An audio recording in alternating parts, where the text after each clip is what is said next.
PrestaShop has been around for a while, and it's touted as one of the best open source e-commerce platforms.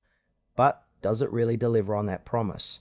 Let's dig into what makes it tick and whether it's worth your time and investment.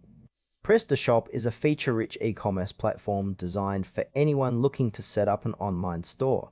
Right off the bat, it offers a user-friendly interface that seems to cater well to both beginners and experienced users. You can customize your store with a wide range of themes and modules, which is a definite plus for those who want a unique look without diving deep into coding.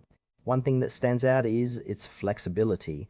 You can manage everything from product listings to payment gateways without much hassle. However, while the core functionalities are solid, some users might find the initial setup process a bit overwhelming, especially if they're not tech savvy. The platform is built for scalability, which is great if you plan to grow your business. But I couldn't help but notice that detailed documentation is somewhat lacking, which could leave new users scratching their heads at times. When it comes to strengths, PrestaShop shines with its extensive customization options and a vibrant community that can offer support. It's also free to download, which is a huge advantage for small businesses looking to minimize costs. On the flip side, some users might hit a wall with its steep learning curve, particularly during setup. There's also the potential for additional costs, as many of the more advanced features require paid modules. Trust is another concern.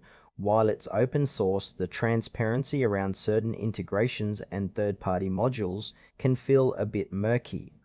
This platform might not suit those who want a simple plug-and-play solution. However, if you're willing to invest some time into learning, you could benefit significantly. In conclusion, PrestaShop is a solid choice for those who want a customizable e-commerce experience. If you're starting small and don't mind some initial hurdles, it could be worth a try. However, if you're looking for something more straightforward, you may want to explore other options. Overall, it feels like a worthy contender in the open source space.